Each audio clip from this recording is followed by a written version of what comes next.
Hello. I am sure that we all remember Walter Cronkite, the trusted voice of the news. He was the person many of us turned to for clarity and credibility in an era when journalism was seen as a pillar of truth. And maybe you had a favorite newspaper columnist or reporter, someone whose byline you recognized, whose storytelling shaped how you saw the world. Well, journalism has changed. The 60s, 70s, 80s, even into the 2000s were a different time for reporters. News was consumed in the pages of the morning paper or through the evening broadcast, often delivered by a handful of trusted voices. Investigative journalism thrived, print newsrooms were bustling, and there was a deep sense of responsibility to inform the public. Fast forward to today, and the landscape looks completely different. News is 24/7, digital, and often consumed in bite-sized formats. Traditional newspapers have struggled, and the way stories are told has evolved dramatically. But through all of these shifts, one thing remains constant: the power of storytelling. Journalism at its best doesn't just report the news. It brings people and places to life. It holds up a mirror to society. It captures changes as it happens, and it preserves moments in history. My guest today, John Gallagher, knows this firsthand. A veteran journalist and longtime reporter for the Detroit Free Press, John spent over 30 years documenting the rise, fall, and rebirth of cities like Detroit, Cleveland, and Pittsburgh. In his new memoir, Rust Belt Reporter, which I highly recommend, he shares what it was like to be in the trenches during one of the most transformational times in journalism and in the cities he covered. Today, we'll talk about John's career, the changes he's seen in journalism, and the role of memoir writing in making sense of history, both for cities and for ourselves. Whether you're interested in urban renewal, the evolution of media, or even writing your own life story, this conversation is for you. Welcome to Boomer Banter, the podcast where we have real talk about aging well. My name is Wendy Green, and I am your host. But first, dear listener, let's be honest. As we get older, our social circles shrink. Friends move away, some relationships fade, and life can start to feel a little quieter, maybe even a little lonely. And at the same time, many of us worry about our energy going down, our memory maybe, our remaining years, and we realize that most of us don't have any role models for aging well. And that's exactly why I created the Boomer Banter membership, a warm, welcoming space where real conversations happen, friendships form, and we navigate this next chapter together. For just $25 a month, you will get exclusive access to 2 interactive meetings each month. And the best part? You can try the first month for free. No commitment, no risk. Just email me at wendy@heyboomer.biz and I'll get you set up. And if it's not for you, no hard feelings. But if you love it, and I think you probably will, we'll welcome you into our thriving, supportive community. So spots are limited. Don't wait. Grab your free month today. Email me at wendy@heyboomer.biz. So let me tell you just a little bit about our guest today. John Gallagher is a veteran journalist and author whose book, Reimagining Detroit: Opportunities for Redefining an American City, was named by the Huffington Post as among the best social and political books in 2010. His recent book, Rust Belt Reporter, a memoir about his more than 30 years covering the fall and then revival of heartland cities like Detroit. John was born in New York City and joined the Detroit Free Press in 1987 to cover urban and economic redevelopment efforts in Detroit and throughout Michigan. He is a 2017 inductee into the Michigan Journalism Hall of Fame.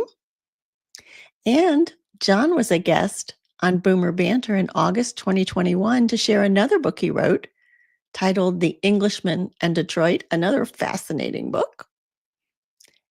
I would encourage you to check out episode number 64 to learn more about that. But right now, I'm happy to welcome John back for episode number 225. We've come a long way since 64, John. Wendy, thank you so much for having me back, and congratulations on, what was it, 225 episodes? That's wonderful. Yes. Isn't that incredible? Yeah. I know. I'm excited. Pop the corks, and when you hit 250, right? That's right. That's right. You're going to come for the celebration. Right. So what a fascinating career you have had, John. And from your book, I saw that you actually started your career in New York, right? Chicago. Chicago. Chicago City News Bureau of Chicago. Went to New York for a journalism program, came to Detroit that way. Yeah, so I've been around. Well, actually, I was in upstate New York for a few years at newspapers up there, Rochester and Syracuse. Yeah, that's what I thought. You did some reporting. Yeah, all that's prelude to coming to Detroit. Yeah. To coming to Detroit. So a lot of what came through in your book was this purpose that you had that was so inspired, right, by the work that you were doing. Can you tell me some more about that? Well, when you, in your intro, when you talked about aging well and where we're at now at this point in our lives, the only analogous time for me was when I was about 21 and getting out of college and not understanding, not having a real image of what I wanted to do, no clear career path. But I had worked on my school papers, and, I loved reading, I loved writing, and I decided I was going to be a journalist. And when I finally got that job, and I talk about it in the book, that there was only forward, as I said. The first couple of years out of college, I hadn't done much. I had a couple of unsatisfying jobs. And so I really thought that journalism, I found myself in that field. And I love doing it because it's fun. We all of us who do, we commiserate about the long hours, and we go to get a nice cushy PR job. They double our pay and all that. But we had so much fun just getting out and roam around and talking to everybody and being there at, big events happening, and, going face to face with the mayor or the governor or whoever it is, or, the Super Bowl or whatever it happens to be. So yeah, I love journalism. And I really thought I found myself, and as you mentioned, you have to dedicate yourself to the field. Truth telling, storytelling, fairness, all that sort of stuff. Yeah. And it sounded like, you really have to pay your dues too. You had some terrible night shifts and back and forth. Well, yeah, my first 7 years in the business, I spent 5 years on the night shift. I remember once working every Saturday night for 9 months in a row. Was on the midnight police beat, midnight to dawn, for a year. So yeah, and everybody gets these assignments that they don't like, but you're learning. You have to learn. It takes a long time to get good. Find your footing in journalism, like any field. You don't become a famous brain surgeon after the first in med school, right? So yeah, you pay a lot of dues, but eventually you kind of emerge after 8-10 years in the business. You kind of emerge into what kind of journalist you're going to be. And so when you found yourself at the Detroit Free Press, had you already been on a city beat, like understanding the economics and everything? Yeah, to some extent. I was in. I previously had been in Syracuse, New York, at the paper there. And that's basically what I was really starting to cover. All these cities go through the same, rise in the early 20th century, fall, and or collapse and then slowly try to rebuild. And so there are a lot of strategies being tried in all these cities. Most of them did not work for a long time, which is why Detroit's such an interesting city, because what they were trying actually worked. After 40 years of failed efforts, they finally started to piece it together. But yeah, so I had started doing that. Then I had a year in New York at Columbia University on a journalism program, one of these mid-career fellowship things, and really paid attention in the classes on economics and urban life and all that stuff to what was going on. And then I got recruited to come to Detroit from there. So and they wanted me to cover this urban affairs kind of beat, which is what I was interested in. So it was a good match.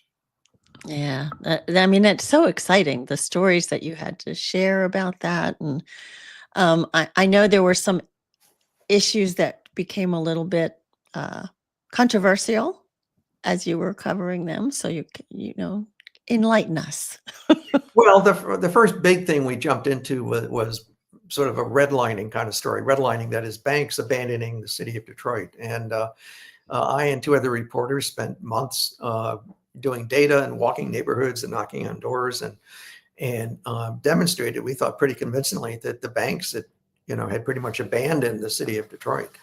And it was very controversial, but won a lot of awards and all that sort of stuff, and actually led to some real action. So what banks have to tell the public about what they're doing and where they're loaning and who they're loaning to, we get much more of that now because of the kind of work that we did and that others were doing about this. And then, of course, in Detroit, never a dull news town. We had Mayor Kwame Kilpatrick, who came into office in 2000 with enormous charisma and great ability. It turned out that he was a crook and went to prison. And we had that. And then, of course, we had the city of Detroit filing bankruptcy in 2013-14. Oh, was it that recently? Okay. Yeah, 10, 12 years ago. And that the only big city to ever do that. And it looked like it was going to be this enormous calamity for the city. I mean, the last blow to a city that had been declining for 40 years. And instead, it turned out it's just almost a miraculous spin through bankruptcy where they really straightened out the city's books. So, I got to do all that stuff and a lot more. That's, as I said, the great thing about being a journalist. You get to go everywhere. You get to talk to everybody and just be in on the inside on all this kind of stuff. So your book is titled Rust Belt Reporter, right? So I think a lot of journalists are like, oh, I got to get to New York. I got to be where the action is. What was so exciting about being a Rust Belt reporter? Well, I'm sure when I was 21, 22, I wanted to go to the Paris bureau with the New York Times. And right. There aren't too many openings there. But if you're covering cities, you can either cover, a Sunbelt behemoth like Phoenix rising, or you can do one of the older cities that's been suffering and cover the revival. And I found that by luck or by happenstance, the recovery of Detroit was, I thought, the great urban story in America because of the way they did it. There had been an awful lot of cities that had tried these big showcase projects. In Detroit, you had the Renaissance Center being built in the 70s, this enormous fortress on the riverfront that's now mostly empty. Other cities, we tried festival marketplaces. That was another one, downtown malls. But in Detroit, there was a whole bunch of things that slowly caught on most not sort of government policy, things that just people were doing. And, entrepreneurship and community gardening and urban farming and it just, rescuing old buildings and vacant lots and in interesting ways. And that's really where it began. So, a lot of folks say, oh yeah, Detroit's back now. The Wall Street Journal called Detroit the most surprising boom town in America. But it's not just because of the bankruptcy or Mayor Duggan. Our mayors have been a really good mayor for 12 years. It goes way back, and there's all kinds of things that happen slowly and mostly behind the scenes that were slowly lifting up the city. I love that you said entrepreneurship, because we see some of that here in Greenville, South Carolina. It was a mill town, right? And there's been a lot of revival of the old mills into shops and restaurants and even apartments. And a lot of that has been entrepreneurial driven. Well, of course, Detroit was the Motor City, the corporate town of all corporate towns, the biggest corporations in the world with GM and Ford and Chrysler. GM was number one on the Fortune 500 list for like 75 years in a row. So everybody in town was either a mechanical engineer or a guy working on the assembly line. And there were, after the early 1900s, which was a very early entrepreneurial time in Detroit with Henry Ford and all the others creating these car companies, it very quickly consolidated into these enormous industrial corporations. And as recently as 2000, I mean, there was no sense of entrepreneurship in Detroit. There were no incubators or accelerators to train entrepreneurs. There was no venture capital in town. Universities were not doing much to turn out entrepreneurs, and there was no culture around that. Yeah. Around that. And since then, we've created all that stuff. You mentioned my friend Randolph that I wrote the previous book about. He was a key player in that. But now we have 2 major incubators in the city, plus others in the suburbs training entrepreneurs. We have, I don't know, a few $1 billion in venture capital that's been invested in Detroit startups. We have hundreds of these little firms doing, smartphone apps and a lot of mobility kinds of things, to do with electric vehicles and monitoring traffic and all this sort of stuff. A lot of healthcare, a lot of retail type stuff. And so we've really reinvented the whole notion of entrepreneurship here, and that's been a big help. That's fantastic. So I want to switch a little bit. So you have been spending the last 30 plus years writing stories about events that are happening, and now you took the time to write about your story. How different was that to do? Well, it's funny. Just a little background. I retired from the Free Press from full time at the end of 2019, December 2019, just before COVID. Just before the pandemic. Oh, great. And I had no sense I was ever going to write a memoir. We go into lockdown in March of 2020, and every morning I just started to noodle around a few anecdotes and memories that I had, and within a couple of months, this book was emerging from that. Once I got into it, the first writing about myself felt a little intimidating, a little scary at first, but once I got into it, it became just another writing assignment. Like if I can write about urban redevelopment, I can write about how I felt, working the night shift for 5 years. I mean, it's all about putting the words on the paper and shaping them and making them say what you want to say. So at some point, it became just another one of my assignments, as odd as that sounds. Interesting, because I would think, like writing in a journal is one thing. I know nobody's going to read it, so I can say anything I want to say, right? To put it in a book that other people are going to read, I would think you almost have to be the third person writing it. Yeah, almost. Although I like to say there are outward-looking memoirs and inward-looking. So as a journalist, I was writing about my career, but covering Detroit, covering the recovery, covering the downfall of newspapers that you referred to.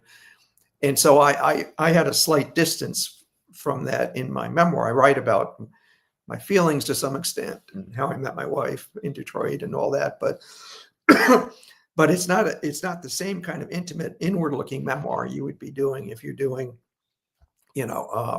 recovery from an abusive childhood or relationship, or overcoming disease or something like that. That is much more intimate, and that's when you really have to lay yourself bare. So I think you get a sense of who I am as a person from my book, but it's that more outward looking. It's how I encountered the world, what I see in the world, rather than what the world saw in me.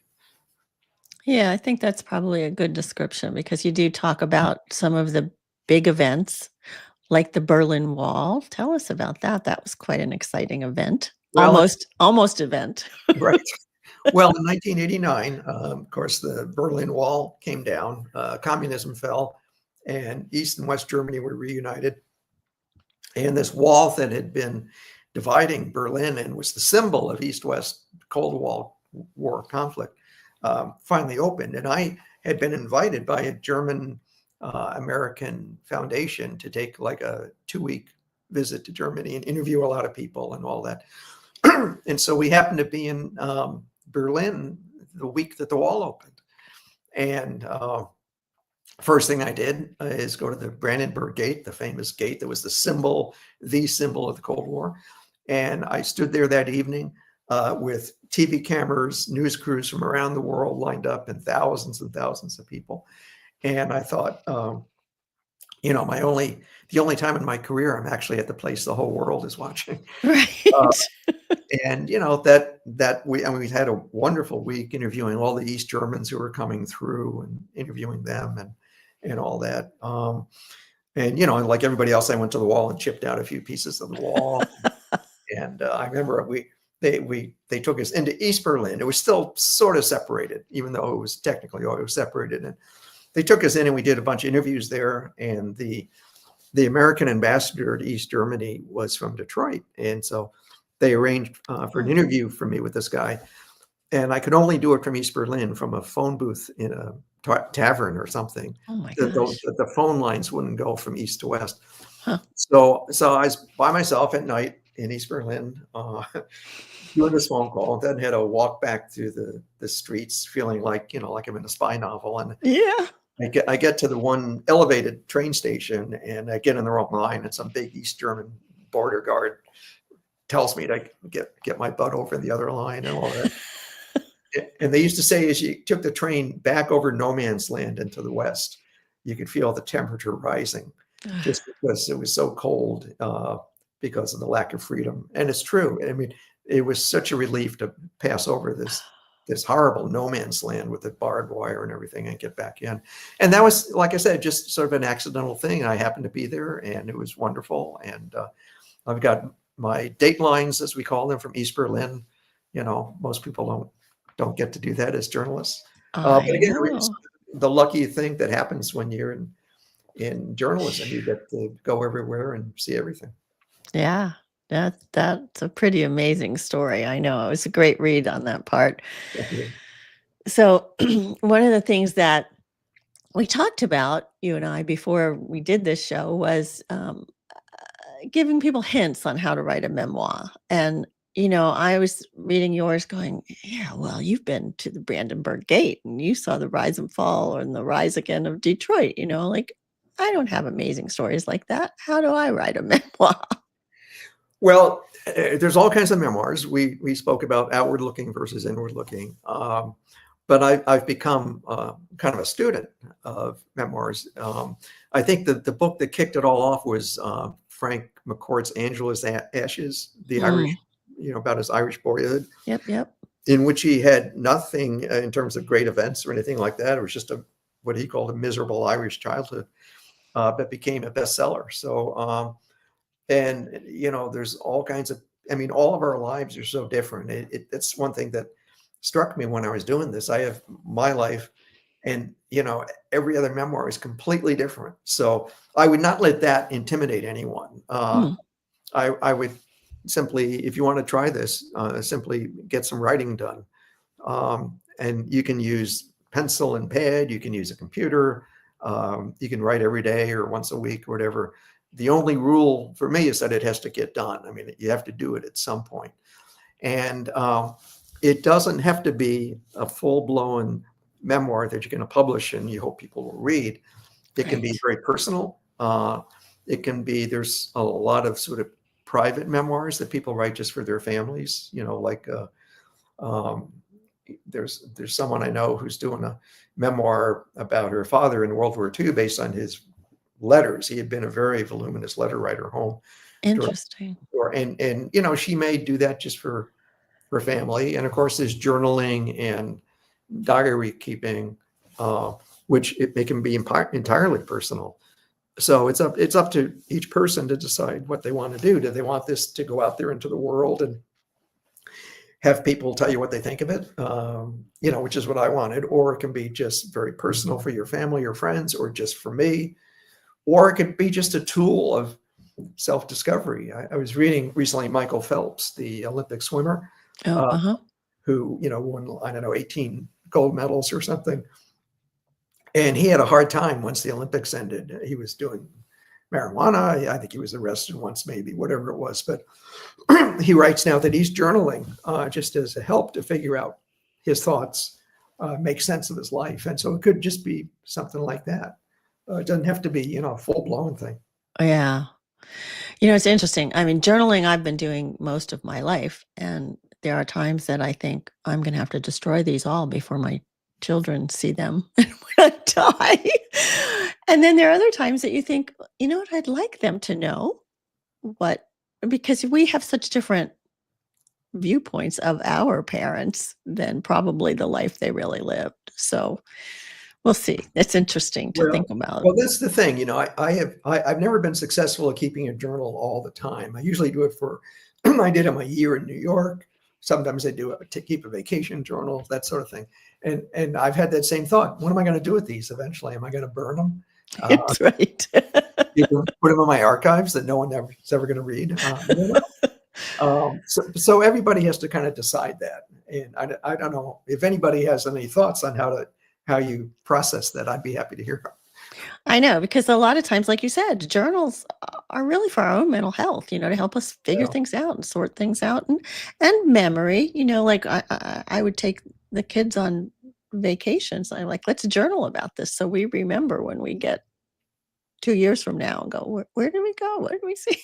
So I think it'd be fun to have kids do that, and you do that together, and then discuss it later. I think that'd be a great thing to do. Yeah, and we did that when I took them. Yeah, it was awesome. So you gave me the perfect lead into this next question when you said Michael Phelps had a hard time after he finished the Olympics. And I kind of remember you mentioning some stuff when we talked several years ago when you had first retired. So what do you wish that you had known before you retired about what life after a full-time career would be like? That's a good question. I did not want to just stop working cold turkey. And so I immediately started freelancing. And within a few months, I was working on this book. And so I'm still doing that. But the thing that is hard about retirement, of course, is boredom. Boredom is much more dangerous than stress. Stress means you've got a lot of demands, but most of us can juggle, handle. But boredom is the really hard thing. And even now, even though I stay purposely active with my work, some volunteer work, that kind of stuff, it's those 2 or 3 hours a week or whatever it is when you're just staring at the wall and thinking, oh, what am I going to do? And that's when you start to think, oh, do I have aches and pains or whatever? That's right. So I guess that's a good question. I'm not sure what I wish, because I know my mother and father, my dad worked at General Motors for 40 some years, retired, and then he and my mom sold real estate for another 25 years. So they both worked well into their 80s, early 90s. And so I never intended to just stop totally. And if I did, I mean, if I wanted to say, okay, I'm done freelancing, no work, whatever, then I'd really have to think about what to do with my life. I'd probably take up some whole new thing. I have a friend who was an architect for 45 years or something, and gave it up, retired, and now he does music. He goes online and he plays the keyboard, and he puts earphones on and he works with some guy in Stockholm or somewhere, and they do jazz together over the internet like this. So that's cool. If you want to do something totally different, I guess in general you have to throw yourself into whatever it is. If you're going to keep working part-time, if you do something totally different, you really do have to throw yourself into it. And you can't just say, oh, every day is Saturday, I can sit back and relax, because you'll be bored awfully quick. And you're right. Boredom then creates your awareness of all the other things that are going you wrong. think are going wrong or could be going wrong, or So, and you mentioned, doing some talks at lifelong learning institutes. I think that people in our age group, once they leave their full-time careers, they are like ravenous to learn new things. So you'd learned about memoirs now. So right. And keeping a sense of curiosity, right? Yeah, and our generation, whatever people may think of boomers, we had such interesting lives and lived through such an interesting period in history, and we've read so much, Yeah. and we're not shy about talking to people. As I say, sometimes if you give a little talk to a college class and no one raises their hand, no one wants to be the first one to speak, and you talk to a group of seniors at like a lifelong learning institute, everybody has questions. Yep. And it's a great conversation because they remember the history and all that. So I think boomers have a lot to offer and a lot to live for, and they just have to kind of figure out a way to kind of, what's the old word, actualize it somehow. There you go. That's right. No, I agree. I'm glad you said all of that because I think that is important. I'm curious, John, speaking of curiosity, with the 24-hour news cycle and all the digital news and the way things have gone with journalism, if you were starting out today, would you consider journalism as a career? I think for someone, I would try to do some kind of writing career. Newspapers are a tough road to hoe these days, and the people I feel bad for are the young journalists who wanted to have the kind of newspaper career that I was able to have. My newspapers are diminishing rapidly by the time I retired, but at least I got through it in my career. Now it's pretty tough. I would not do. I get into sort of the economics, urban affairs, because that was, I thought, the big story in the country 40 years ago. Now I think it's environment and climate change. So I would probably try to be an environmental writer today and just learn as much as I possibly can. I'm doing a freelance piece now on climate change in Michigan and all the many ways we're starting to see it show up already. So I would do that, but what you need and what newspapers used to give you is a career path. There were lots of newspapers, lots of big newspapers. You could hook on with one of them and have a very satisfying career in Cleveland, New York, Philadelphia, Detroit, whatever. And it's just not there anymore. Yeah. You don't have those big organizations. I know my father spent 40 some years with General Motors. I spent my time in the newspaper business, mostly in Detroit at one paper. But I get a sense the economy doesn't work that anymore. There's sort of constant reinvention, and that's hard. So I think that's hard for the young people. And here's a great question: how does journalism continue honest investigations as opposed to being financially motivated? Yeah, that's a great question. And of course, some papers appear to be moving in the direction of financially motivated. Another thing that's sort of insidious, you notice at the top of a newspaper story, when you read it online now, they'll have bullet points, like summary, and you have a 20-inch story, but you have 2 bullet points at the top. And you're done. You got it. And you're done. But some of those are generated by AI now. They will maybe they'll either read your story and they will generate it, or I'm writing about Mayor Duggan in Detroit, and they scrape the web for anything they can find on Mayor Duggan and put a couple of bullet points. And so newspapers the good ones are fighting that. Our people at my old paper are just adamant they're not going to let some machine write their stories. If anything that we put up there is going to be our stuff that we've generated. So that's a problem.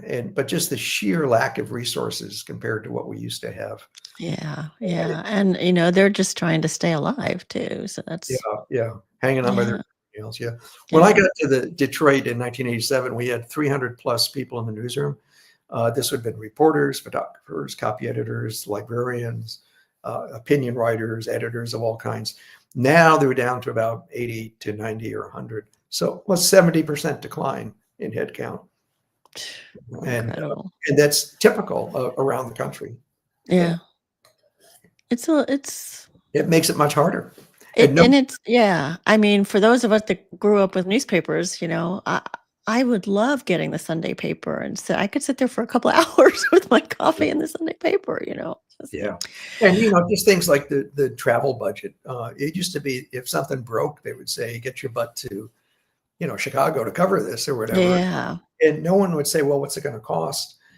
You put in a proposal, we'll consider it. It would just get on a plane and go. And now they don't do that at all. It's just the travel TV news budgets. occasionally. Yeah. TV news, yeah. Yeah, yeah. Yeah. Well, TV news has lots of money. Lots of big budgets, yeah. Newspapers, not so much. Right? Not so much. So if I gave you a crystal ball, what do you see for the future of Detroit? Well, I think this recovery that we've been in now for about 20 some years that I write about is going to continue. There'll be some minor setbacks, but somebody asked me recently, is the Detroit recovery, is this fragile? Could it all fall apart? And I said, no, we're beyond that. It's incomplete still. I mean, there's still, too much poverty. The schools are still not producing good enough test scores. Still a fair amount of vacancy around parts of the city, but we're too far down the road not to be. So what I think is that the identity of Detroit as the car capital, the Motor City, that will continue to erode as it has already, both because of all the imports and interesting what the tariff situation is going to be important. Right. But entrepreneurship will continue. The new generation that doesn't remember the days of Detroit's decline, doesn't remember the city suburban antagonism that used to divide this community from the 50s, 60s, 70s, white black antagonism. That's faded a good deal. That will continue to sort of get better. So I think it's going to be continue to improve. And it has the unique position on the Great Lakes, half a mile, beautiful, Canada, and all that. We'll continue to do that. So I think it's going to be a more lively city. I think it's going to offer more opportunity because we're moving in that direction. And these cycles take 50 to 100 years to play out. So we're early in the upswing. So I think the next 30 or 40 years, I think we'll just continue to see some improvement. So what do you see your role in that now that you're not writing about the economic recovery? What do you see your role in? I guess I would like to write some more books and maybe do it in a more personal way. So in the memoir, I tell some stories in Detroit about going out and about around the city and seeing this and talking to this person, more personal than my daily journalism was. And I'd like to continue that and maybe go even more in that direction. Yeah. What do you enjoy about writing books, John? It's a lot of work. Well, yeah, it is, but there's sort of a feeling of completion when you do it, and you just I do the first draft. It's pretty bad. I work on it, keep going, and then at the end, it's almost like a musical note that resolves at the end when it comes to major key or whatever it's called. You just feel good, and that just makes you feel good, and it's so absorbing.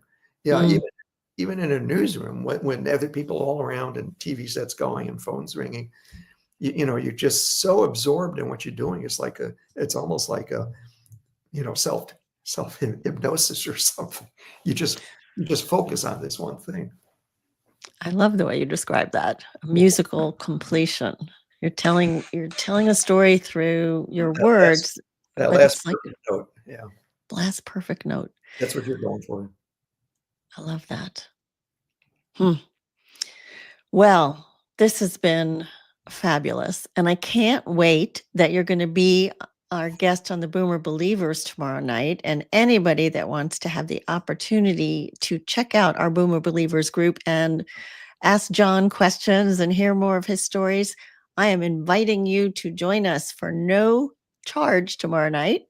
It's Wendy at heyboomer.biz. If you want to be a part of our Believers group and talk to John, just drop me a note, tell me that, and I will send you an invite. So thank you, John. And if you want to talk to John directly, he gave us permission to share his email address, which is jtgallag, GALLAG 49 @gmail.com. Yeah, when you have a name that's fairly common, it's hard to get an email that's you can't do just Jay Gallagher or something. Somebody else knows that. Everybody has that, right? I know. J.T. Gallagher, 49. Were you 49 when you got that? That's the year of my birth. Ah, okay. Yep, baby boomer. You are a baby boomer. Okay, so also, if you are enjoying these stories, I have one favor to ask of you. Please go and rate and review the podcast wherever you listen to podcasts. And while you're there, look up the podcast for Older Women and Friends. My friend, Jane Leader, is an award-winning author who takes a deep dive into the joys and challenges of being an older woman. Joys and challenges, both. Older Women and Friends is a podcast that sets the record straight, dispels the myths, and explores the many contributions older women make and the wisdom they have earned and are anxious to share. You can find Older Women and Friends wherever you listen to podcasts, or you can go to Jane's website, janeleader, LEDER.net, and you can find all the episodes there. Before I let you go, let me tell you who's coming up next week. It should be a fascinating episode, just like today's was a fascinating episode. We're going to be talking with a woman named Sandy Rosenthal. She is an activist, an author, and the woman who took on the Army Corps of Engineers and won. Sandy's book, called Words Whispered in Water, tells the gripping story of how she uncovered the truth behind the levee failures during Hurricane Katrina, despite powerful forces trying to silence her. So imagine discovering that the disaster of Hurricane Katrina wasn't just an act of nature, but a preventable engineering failure, and then deciding to do something about it. She'll share how she exposed the cover-up, the personal risks she faced, and how she transformed from an everyday citizen. She was not an activist before this. She transformed from an everyday citizen into a nationally recognized advocate for change. It's a powerful lesson in resilience, purpose, and why speaking up matters. That episode will stream live on Boomer Banter on Monday, March 31st. John, so good to see you again, and I can't wait to see you tomorrow night. Thank you, Wendy. It was a pleasure, and I look forward to the conversation tomorrow evening. And anything people want to ask is fine with me. You're open. Thank you so much. This has been really wonderful. Thank you.